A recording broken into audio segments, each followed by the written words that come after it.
Hello YouTube, and welcome again to my channel. This time I thought I would talk about the August 2015 study edition of the Watchtower. And I'm going to make some comments. I went through it and took some notes, and I'm going to talk about things and tell you what the Watchtower is really telling you. So this is from the whole entire magazine. It's from the study articles. But the first thing they talk about, or the first thing that I made note of, is they say that their expectations are not based on naive readiness to believe anything. So they say, oh, we're not naive, we don't just believe whatever. They say that their expectations are based on solid scriptural evidence. So the evidence is so solid, apparently they don't feel the need to present any of it. So that kind of shows you that they actually do have a naive readiness to believe anything that the governing body tells them. They say the evidence is solid. Where is it? Well, we don't know. So then they talk about their history. They say, upon recognizing Christ's presence in 1914, which indicates that they recognized that in 1914, but they didn't. They thought in 1914 that Christ was present since 1874. So they're presenting a wrong view of their own history. It wasn't until much later, possibly the 1930s or 1940s, that they started to teach that Christ's presence began in 1914. So they did not recognize that Christ's presence began in 1914. That's misleading. And they said that when they recognized that presence, they got ready for it by intensifying their preaching work.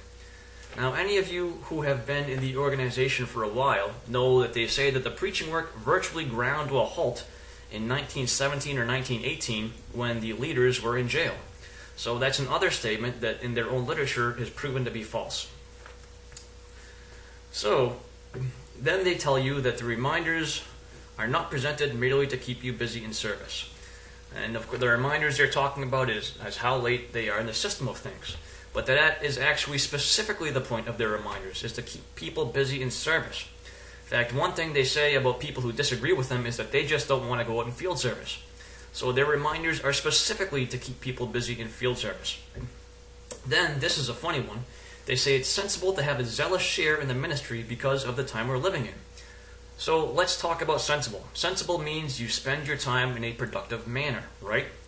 So the 2015 yearbook says that in 2014, they spent 1,945,487,604 hours preaching. That resulted in 275,581 baptisms. Now, some of those baptisms would have been children of Jehovah's Witnesses. What's the percentage? I really don't know. Probably at least half. But anyways, just going with the numbers in the yearbook, that means it took 7,059 hours to get one baptism. And if you divide that in two, then it's, 14,000. But we'll go with the 7,000 figure. So a good publisher in Jehovah's Witnesses gets about 10 hours a month in field service, which is 120 hours per year. So that publisher will take 58 years of preaching to get one person baptized. How sensible of a use of time is that? Anyways, then they tell you how to prepare for life in paradise. And of course, that's by learning to fully submit now. So, you have to submit to God's organization now and do everything they tell you, because apparently that's what life is going to be like in paradise. Someone is going to be telling you how to do everything, how to wear your clothes, and so on and so forth. Then they tell you how to be happy. And they say cultivate contentment and a spirit of cooperation. So what they're really telling you here is, we know that you don't like going on field service. We know the meetings are boring and tiresome. We know you don't like spending all your free time preparing. But if you tell yourself that you're happy, cultivate contentment, then you will be. And along with that, cultivate a spirit of cooperation. So what they're saying is, pretend you're happy and do what we tell you to. Then they tell you that you might find joy in a new assignment of service somewhere. And again, cooperate with Jehovah's organization. So all they care about their followers doing is obeying their every whim and doing their service. And then they can tell themselves that they're happy. And by doing that, they will be happy. That's the formula. Then they talk about learning to wait for fulfillment of promises. Now, they say that because many people have been waiting for decades for something that's never going to happen. So they want everyone to keep waiting and not to realize that they're waiting for something that's not coming. Then they talk about having patience regarding revealed truth and understandings that are progressively clarified. So in other words, they say, yeah, we know that we change our beliefs all the time from one crazy thing to another, but we want you to be patient and just accept what we say as if it were complete and total truth. They talk about learning to freely forgive people within the organization. So what they're really telling you when they say that you should learn to freely forgive is they know there's a lot of personality conflicts in the organization. And instead of telling people to try to be more Christ-like so they can get along better, they say, well, just forgive that person who's a complete and total jerk because they're going to keep being a complete and total jerk. And we don't really care because they're going out in field service a lot. So forgive them and forget about it. And they tell you that you have to learn to live now as you will live in the paradise.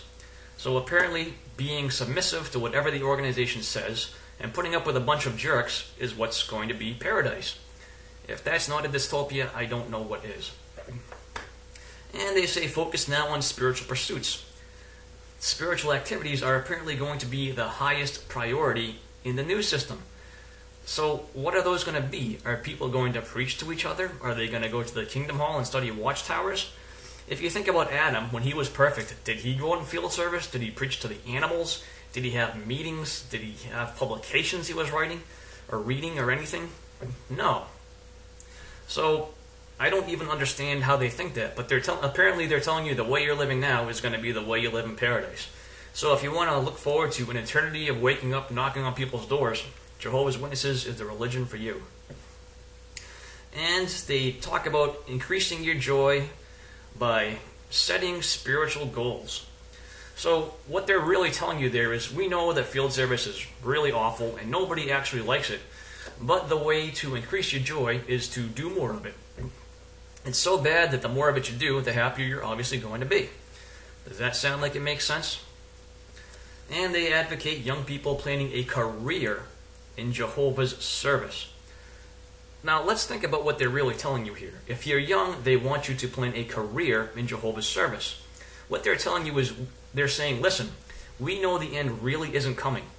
So we want you to prepare now to live your entire life in slavery to this organization.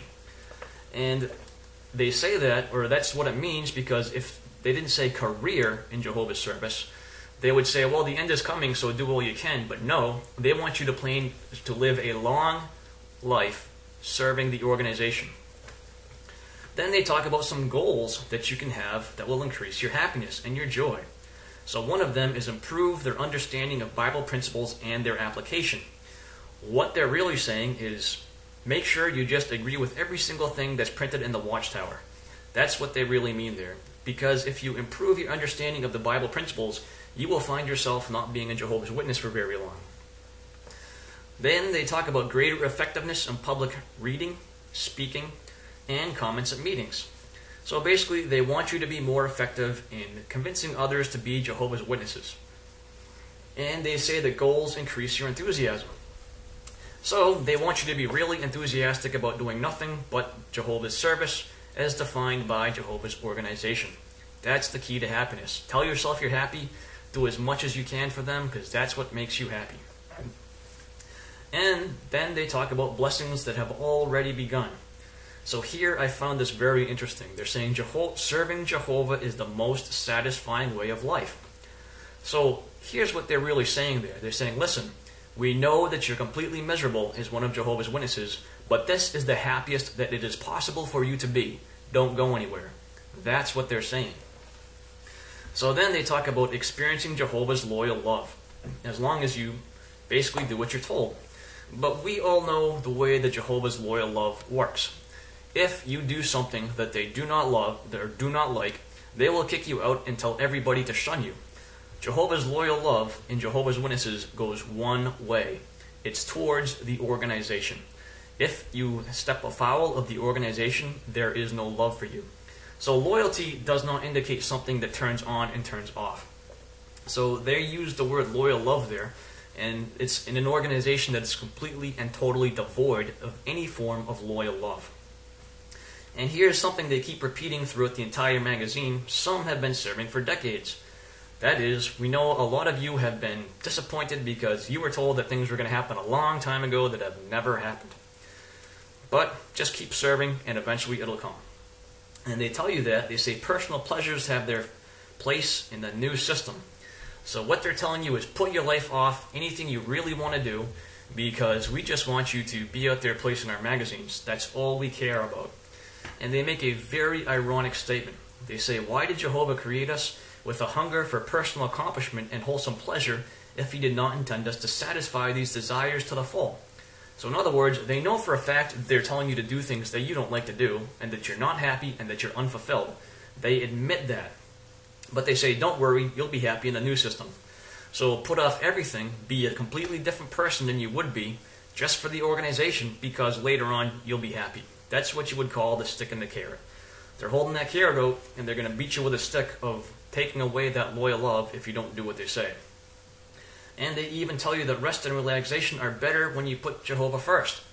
So what they're saying there is, after you've spent all of your energy preaching, studying, going to meetings, then you're going to enjoy your rest and your relaxation. So everything is secondary to service to the organization. And they say in paradise, you're going to have happiness on a level never before experienced. So the reward is, listen, we know that you're totally miserable now. Yeah, we get that. We hear it, we see how miserable you guys are. But you will be so happy in paradise, it's all going to make it worth it. That's what they're saying. In the final article, they talk about association, or the final study article. And they basically associate unbelievers with being wrongdoers, who are therefore bad association. You can't be friends with these people. So if people are not Jehovah's Witnesses, the message that's being sent is that you can't be their friends. And they also say don't associate with sinning Jehovah's Witnesses. So what they're saying there is not just to not associate with the disfellowshipped ones, but if someone's doing something they shouldn't be, make sure you don't hang around with them either. So shun people who haven't even been disfellowshipped yet, who are doing things. That's what they're talking about. They don't come out and say it, but for the person in the audience, they're going to know what that means. They talk about how it's wrong for baptized people to date unbaptized people. So this gets back to their, you can only date other Jehovah's Witnesses. Then they talk about how the world is passing away. And their version of the world passing away, they compare it to the Titanic. But if the Titanic sank as fast as the world is passing away versus when they thought it would, the Titanic would still be in service today. So, they also say, through his organization, our Heavenly Father is providing an abundance of upbuilding spiritual food. So this right here, that sentence they're saying, we speak for Jehovah. God speaks through us. That's a direct claim to speak in the name of Jehovah through the organization. So, by that, they're also claiming to be inspired. By definition, if Jehovah is speaking through them, they have to be inspired. So here is their claim in print to inspiration and to speaking in the name of God. All those things which when their prophecies come true, they say, oh, we've never claimed to be inspired. It's right here in this magazine for everybody to see. They don't say it in those words, but that is the meaning of what they are saying.